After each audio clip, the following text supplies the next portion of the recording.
Game theory, it's not about ideas. It's not about ideals. It's not the way things should be. It's the way things are. And the way things are determined by who players are. And the way players behave is a response to the game they believe they're playing. Students actually don't matter. Okay? What students actually think and want don't actually matter.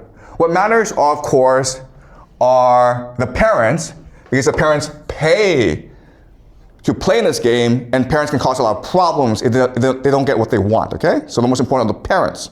Then you have the teachers.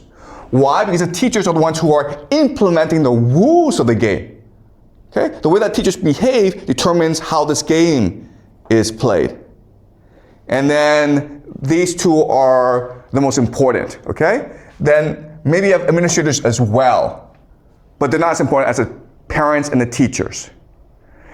The government doesn't really matter because they don't really care, right? It's one school among thousands. Who cares what the school does as long as it doesn't cause me any problems?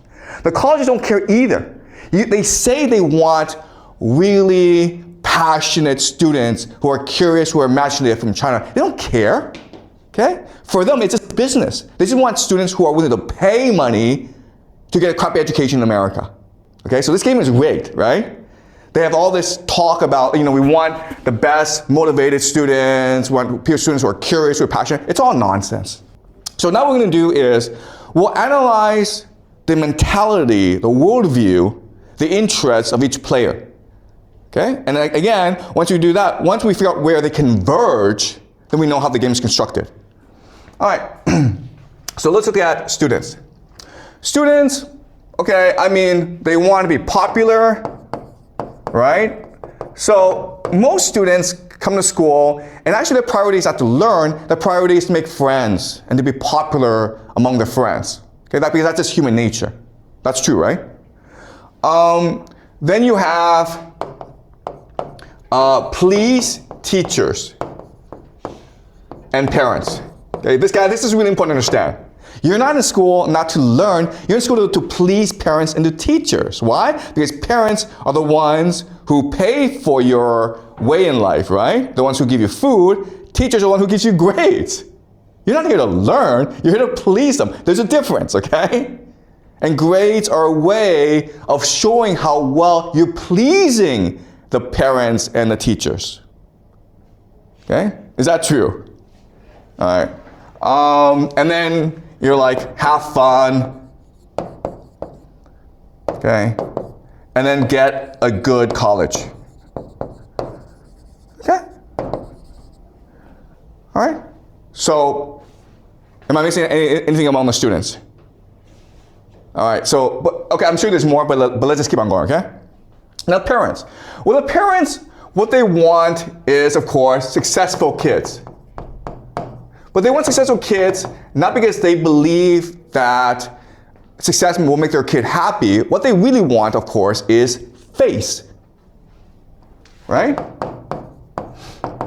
They want their kid to go to the Ivy League, and they don't really care if the Ivy League provides a good education or their kid will be happy at the Ivy League. They just want to brag to their relatives and their friends and their colleagues, my kid is at Brown or Cornell or Dartmouth, okay? But face also means to treat education as a luxury product. Why do parents send kids to national schools? Not because national schools provide a better education, it's because national schools are more expensive. And most importantly, international schools have white faces. This is the main marketing tool of international schools, right? They have all these white faces, white teachers, and like, oh my God, this is a real national school now. You don't care if the teacher is actually good at what they're doing. You don't care if the kids are actually learning. You don't care what the curriculum is. You don't understand that sort of stuff. You just understand, okay, 10 white faces, therefore, this is a good school. It's that simple, okay? And then, of course, you want some good outcome, okay? You want a good outcome. You don't care if your kid is actually learning in school. What you want is your kid to get good grades, to get into good college, okay? These are not the same thing, all right? So that's the parents. Then the teachers. Teachers are really simple because teachers do this job, and for them, the priority is to do as little work as possible to get by. Okay? I'm not saying all teachers, but I'm saying the majority of teachers in the school are just trying to get by. Because quite honestly, they have families and they have other responsibilities. So they don't have time to focus entirely in school, okay? So basically just get by. Okay? Or the minimum amount of work. Okay? You may not believe this, but like when you actually grow up and get a job, you'll do the same thing, okay? Just do a minimum amount of work in order to get by. Administrators, they want good outcomes, but what their real priority is to protect relationship with parents. Okay? Just give parents what they want. Okay? Their job is to sell the school, so whatever parents want, you just give it to them. And administrators also, by the way, have families. This is a job for them. They also just want to get by. Okay? They're not trying to build the best school possible. They're not trying to change the world. They're not trying to educate students. They're just trying to get by. Do the least amount of work in order to get by. Government is, okay, they say they want innovation, creativity, technology, but really it's just like no problems, guys. Okay? As long as you don't create any problems for us, we're happy with you. Just stay away from us. We're happy to not bother you. Please don't come bother us. Yeah, that's government. Also, what they want is for students who will also be no problems in the future, right? Right? So compliance. So as long as schools are teaching you how to obey authority, how to comply, how to do what you're told, they're happy. You're a good school. Okay? Colleges, again, just want the money. Okay? That's all they care about. If you're willing to go to an American college and pay, how much is it nowadays? Like $50,000, $100,000 a year? That's a lot of money, guys. Okay? If you're willing to pay that, they'll take you. I guarantee you. Even if you don't speak English, they'll take you. And this is what it looks like. This is what happens when you take the interests of these different players, you converge them together, and this is what schools look like today. Just lots of white faces, lots of really nice buildings, lots of fancy activities, great marketing, beautiful website, really motivate admissions officers. Then you have easy grades where everyone gets an A, no matter what you do. You have some top students who will get into good schools so that the school can brag about them. You have lots of cheating going on. Okay? If you don't get a good grade, just complain and you get a good grade. Okay? So that happened to me at the school where I tried my first year to give fair grades. Okay? And a fair grade is not like I give you a 20, I give you like an 80. And students complain about me. So I'm stuck giving them like a pass-fail. Right? So it's not hard for students to get to pass. If you don't like a teacher, just complain, and then the teacher has to change. And so now you have high turnover where teachers feel stressed out, and where parents are never happy, and where students don't care. Okay? Doesn't make sense. This is why schools suck.